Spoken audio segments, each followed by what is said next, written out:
poisoning my people. Quit. I am so tired of seeing the government, the media,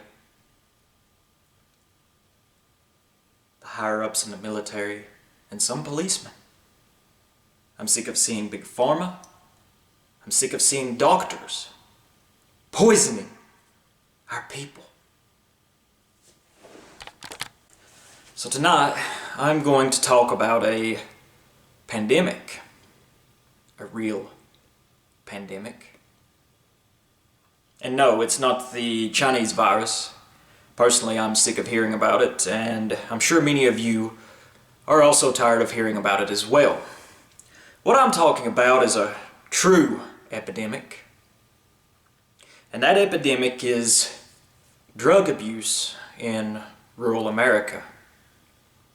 There is a terrible drug problem going on right now, and it has been for the last 10, maybe 15 years in the rural areas of our country.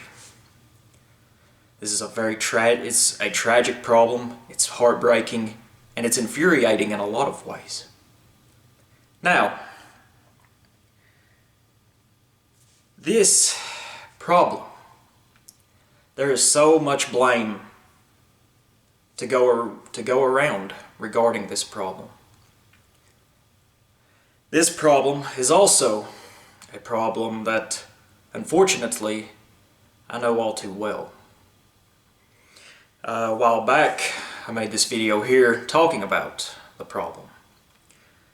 Once upon a time, years ago, I was into hard drugs, pain pills, methamphetamine. Basically, I spent most of my 20s up in the first year or so of my 30s in this. And it's a very tragic thing. So when I speak about this, I know what I am talking about. I'm from a place called Roan Mountain, Tennessee. And this map here, where the red dot there in the upper northeast corner of Tennessee, that is where my town is from. So let me paint you a picture. I was born and raised there. My family, for the last several generations, have inhabited that area. So let me paint a picture for you of the town that I'm from. Honestly, you can't even call it a town, because there's not a single stoplight in my town. It's high up in the southern Appalachian Mountains. I think my house back there sits at about 2,600 feet above sea level. The town is named after Roan Mountain itself, which is 6,285 feet above sea level. It straddles the Tennessee and North Carolina state lines. To paint a picture though, I wrote down some statistics here. Roan Mountain, the population of the town, right now it sits at about 1,200 people. Out of that, 99.48% of those 1,200, I think it was 1,226 if I remember correctly, 99.48% of that population is white. So it's overwhelmingly white. Roan Mountain itself sits in Carter County, Tennessee. As I said earlier, there was no stoplights in my town. The closest Walmart is 30 minutes away, and our sheriff's department is 25 minutes away in Elizabethton, Tennessee. So there's really nothing going on up there. It's very rural, a lot of farmland. Cherokee National Forest also makes up a large portion of it, and the Roan Mountain State Park. But as I said, it sits in Carter County, Tennessee. Carter County itself is 96% white. It's 1.51% black, 1.49% Hispanic, and Asian coming in at 0.379%. So this is a very white area, as a lot of parts of rural America is white. Now, I think that the reason for this drug explosion, its promotion to the youth, its promotion to anyone who watches the media is all part of a plan. And I've spoke about this plan a million fucking times. And I get tired of speaking about it, but it's imperative, it's very important, and I think there's so many of us that needs to wake up to what's truly going on. Now, this plan is called the Great Replacement. Great Replacement Theory. It's not a fucking theory though. You can see it with our own eyes. You see migrants flooding into Europe. Same thing's happening here in the United States. I'm sure it's happening. In South Africa. They're the whites there, the Boers. They're facing a fucking genocide. It's happening in Australia, New Zealand, everywhere. Anywhere that white people live, this is happening. You see their nations flooded with migrants. The media in those nations and the governments despise the people who built those nations and inhabited them originally. It's all obvious. And yet they say it's a far right-wing conspiracy theory. Anyway, this promotion and this explosion of drug abuse in rural America, and as I said earlier, large amounts of white people live in rural areas. Now, I'm not saying that this drug epidemic doesn't affect other races. It certainly does. But the explosion in drug abuse in rural areas since, as I said, the last 10 to 15 years is remarkable.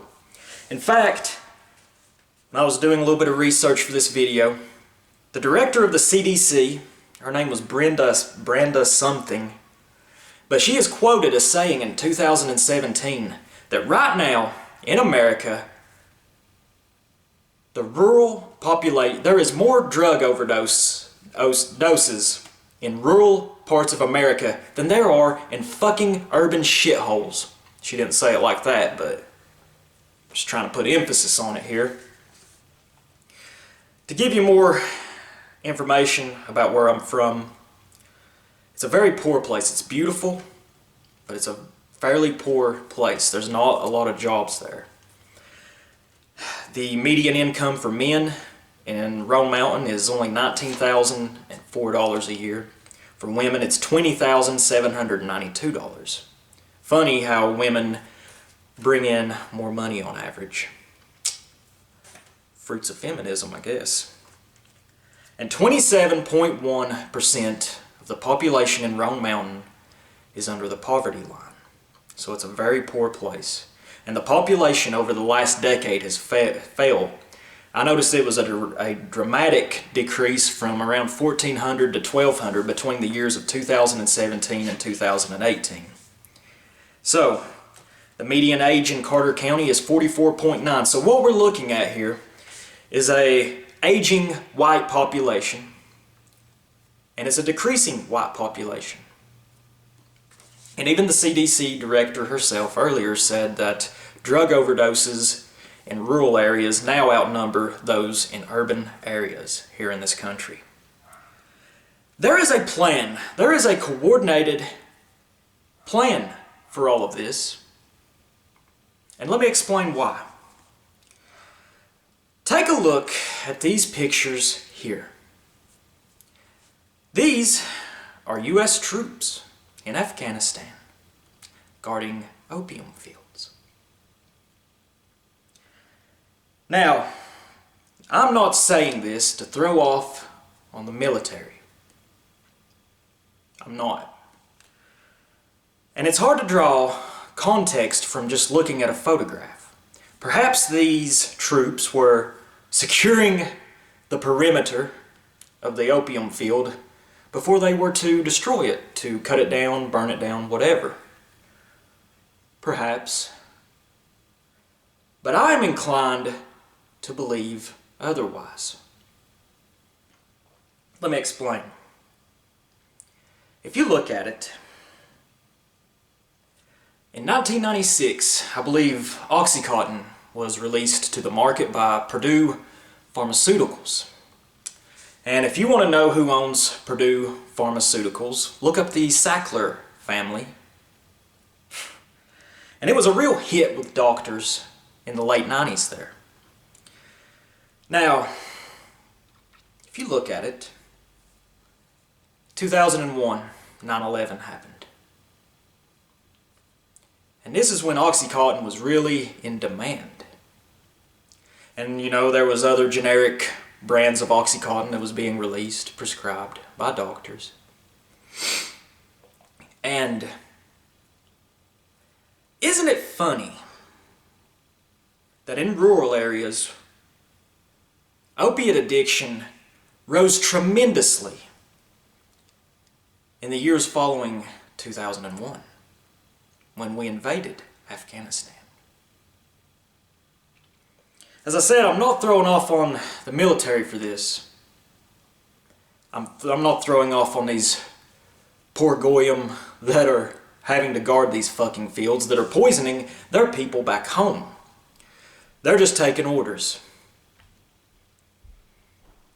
What I blame, though, is the sick fucks in the government, the Pentagon, the CIA. I blame these sick fucks for the mess we see today. And I've got some more statistics for you. The top 10 states for opiate overdoses in the year 2018. Take a listen at these states and keep in mind the demographics of each state. The number one state, actually I'll start out at number 10, or number 9, I've only got it written down to number 9.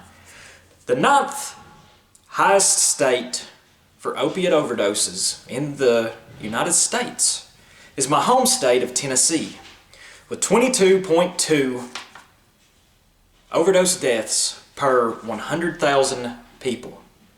22.2. Kentucky is ahead of us at number 8 with 23.4 per 100,000. Rhode Island, Connecticut, Massachusetts rings up 7 through 5. Number 4 is Ohio with 29.6 opiate overdose deaths per 100,000. Third is New Hampshire with 33.1 per 100,000.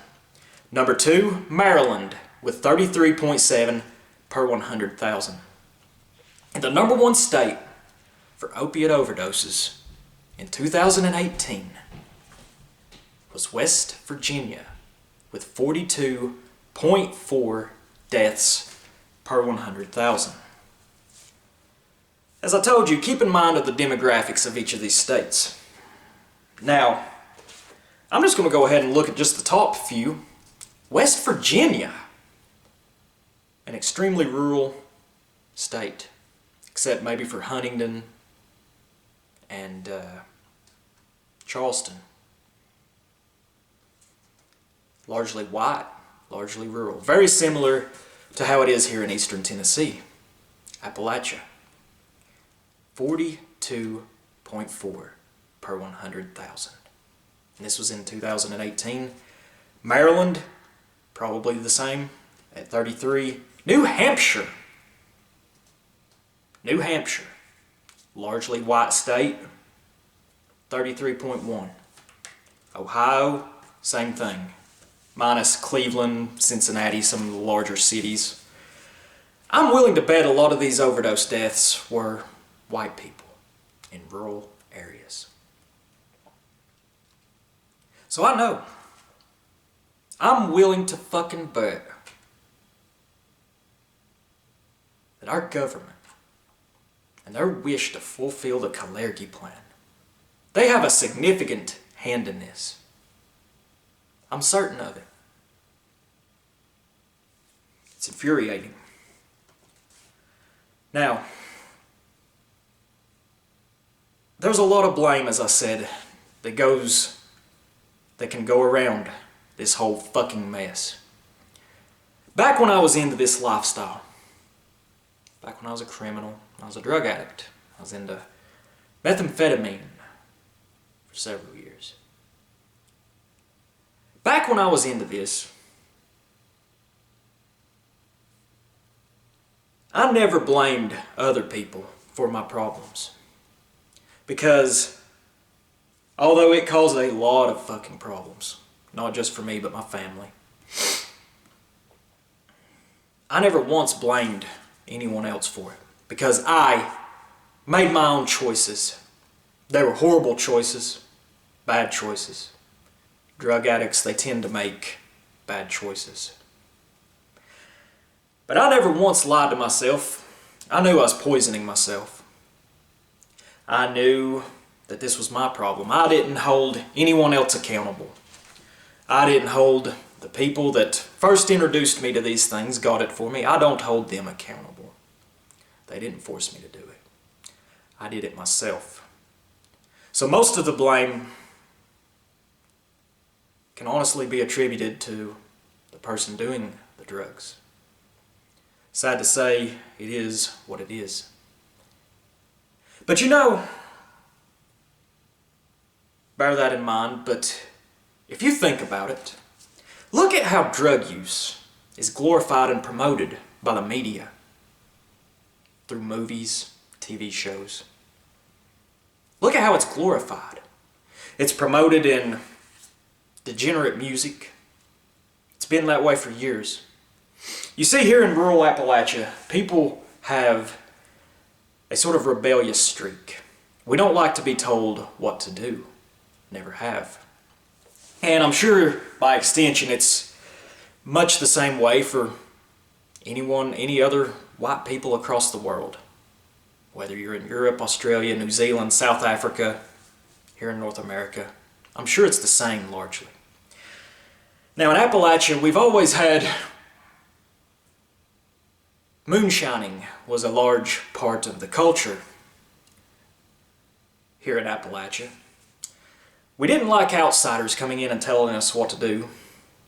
Look at the feuds with the revenuers who came to this area back in the teens, 20s, and 30s. You know, my grandpa, he made moonshine. I remember when I was 12 years old, he took me out one day, showed me a still. I was very impressed by it. I think he'd been drinking a little bit that day. I know when we walked back to the house, my mom found out, and I don't think she was too pleased with my grandpa Roger, but you see, rebelliousness has always been in our blood in a way. Decades ago, there was, a lot of people smoked pot in Appalachia, rural Appalachia. Myself, I don't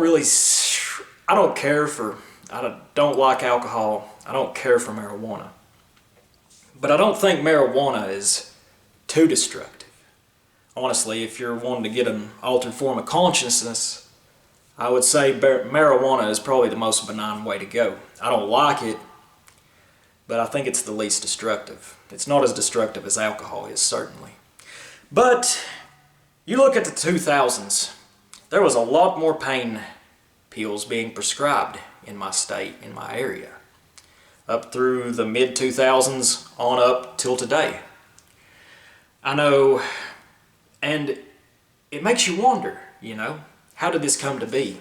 The way I see it, these huge pharmaceutical companies, such as Purdue Pharma,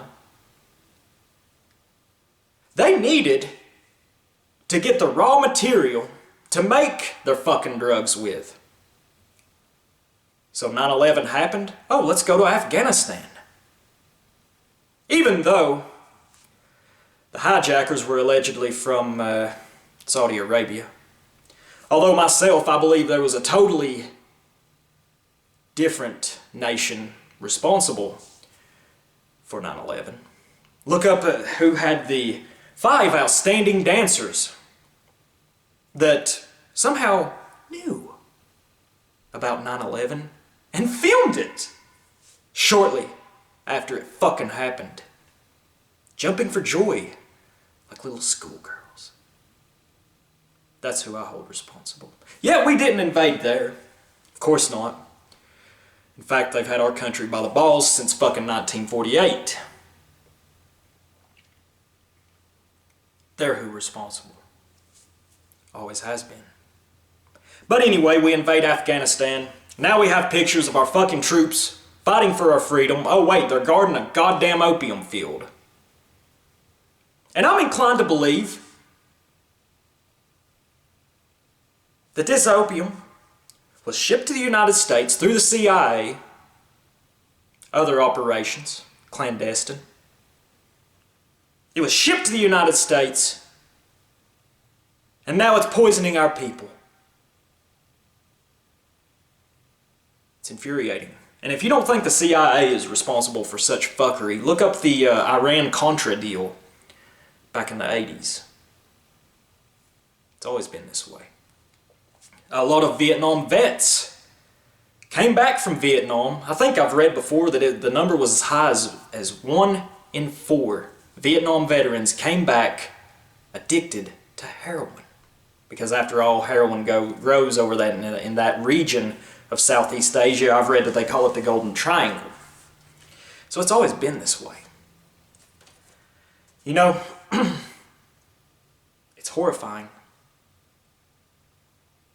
what they're doing to our people. Because it's largely white people. That list I just read off for you, mostly white people live in those states. Especially the rural areas. Now let's take a look at methamphetamine. Meth is probably the most destructive. Makes people crazy. It made me crazy. The top 10 states for meth seizures in 2018, Michigan was number 1, New York, Indiana, number 3, number 4, Illinois, number 5, North Carolina, 6, California, 7, Pennsylvania, 8, Tennessee, 9, Ohio, 10, Florida. Now, I'm not so sure about the demographics of these states. I imagine that this is largely in rural areas. It seems like also that methamphetamine has always been a problem to our race. It truly has. It's very destructive. Probably the most destructive. Now, in 2013, I looked up the statistics there. My home state of Tennessee was actually number 2 in the country for meth seizures. In the 5 years going from 2013 to 18, we dropped down to number 8. And I believe that this is because back in 2013, I can remember there was a lot of methamphetamine being made in my town through the shake and bake process. Get a bunch of bullshit together, pseudoephedrine, people shake it up in a fucking bottle. Yeah. But the cops, they actually clamped down on that. And I know when I was into it so bad, it was all crystal. And this is methamphetamine that most likely was made down in Mexico, and the cartels are shipping it over the border. And I think that's part of the reason why we dropped down to number 8 on the list. You see, and even this, look how porous our borders are down there. I know Trump's trying to build the wall. I don't know how. I've heard so many conflicting reports as to how much of the wall has been built. But I mean, it's funny, you know, leftists, they want open borders. See, it's so infuriating. Because these people that are ushering in the Great Replacement, there's so many ways that they attack us from.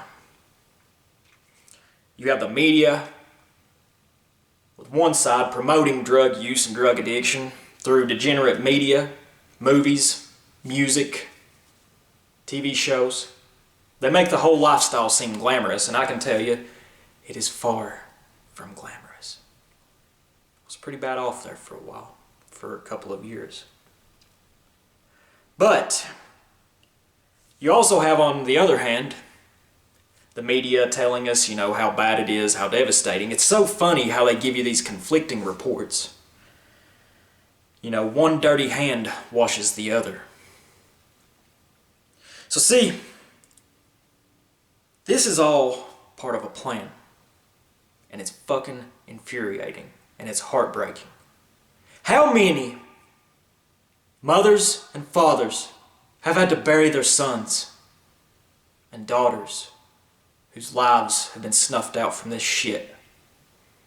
How many children have had to grow up not knowing their mother or their father Whether it be that they were killed, overdosed, whether it be they are incarcerated, or possibly even the worst, the parents just don't give a fuck about them. That's the most tragic. How many goddamn children, how many children are born hooked to this shit because their mothers got pregnant and their mothers didn't have the willpower to resist the urges? How many children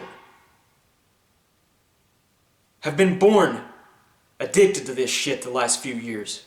It's goddamn infuriating. And I'm tired of it. It's heartbreaking. You know, the way I see it, when I was younger too, I was fairly libertarian on the whole view, on this whole problem. Honestly, the way I seen it, you know, adults will do what they want to do, you know. And I used to think that the government should perhaps decriminalize, legalize, whatever, all these illicit substances, and let pharmaceutical companies at least manufacture it and distribute it. That way, it takes the organized crime element out of it. But looking back on it and seeing how things are in states here in the United States that have decriminalized these drugs, seeing the state that they're actually in right now, I'm not so sure. And with further consideration, I see that the whole system is fucked. Is there really that much of a difference between organized crime such as these cartels? Is there really that much of a goddamn difference between what they do and what our own pharmaceutical industry does? What our own government? Is it any goddamn different? Not really. So I don't think I've changed my position on that over time. I really have. And this is a problem I don't know how a people would address it. It starts on a personal level though. It starts on the personal level, I think. Because if everybody just shut down and resisted the fucking shit, just said no, hate to bring up that old punchline, but just say no. If everybody just didn't do it, the problems would be gone very quickly.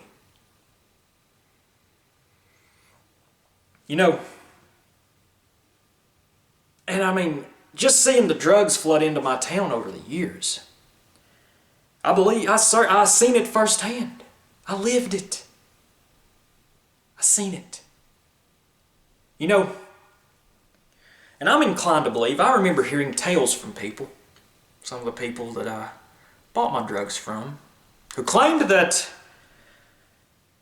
certain few officers in the police department back home were who they had gotten the drugs from. Now, I don't know. Perhaps these people are lying. But you know, part of me is inclined to actually believe them. Because I'm sure in all the police departments and sheriff's departments across the nation, there's one or two cops that dabble in this sort of thing. Honestly, and in some departments, I'm saying the corruption goes much higher. And honestly, it goes on up even higher to the CIA, FBI, our government. You know, they want to flood our nation with drugs. They want to kill our race and some of other races. They flood our nations with them. They corrupt our youth. You know, it's just mind-boggling to me.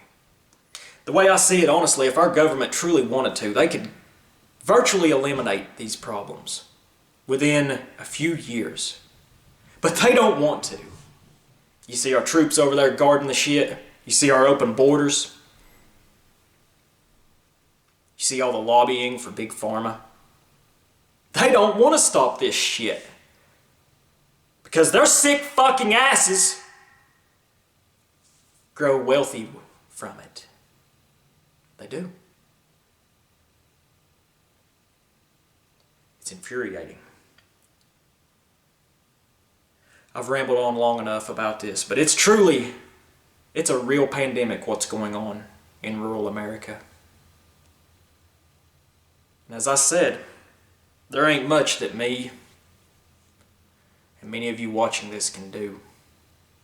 But we can try to help our brothers and sisters who are involved in this shit. But our help has to have conditions. We should be willing to help them. But they have to be willing to help themselves first. Because we can't save them. They have to save themselves. I had to save myself. I had help, mind you. I'm not so selfish as to say that I didn't. But I made the choice at the end of the day. I didn't want to make that choice there. But I did. And now I'm grateful for it. You know what I think is honestly one of the most tragic things about drug use is that, not to mention all the families that it rips apart, all the lives that it ruins, is just on a personal level. And it's one of the first things to go, it seems like, when people start getting into this. And that thing is that it robs you of your potential. It robs a person of their potential, their ability. So I think it starts out at a personal level. If you're involved in some of this shit, you can't quit. You ain't gonna have to want, you can't want it, you need it. Because if you just want it, odds are that's not gonna be enough. But you can do it. It all starts at a personal level. Honestly, the older I've gotten, the more I've come to see that just refusing something is one of the most powerful things a person can do. Just refusal. Just not letting it happen. This video's fucking long enough. I'm sorry to have taken all this time, but it's a very important subject, and it's heartbreaking, and it pisses me off. It hurts seeing so many of our people like this. Thank y'all for watching. Bye-bye.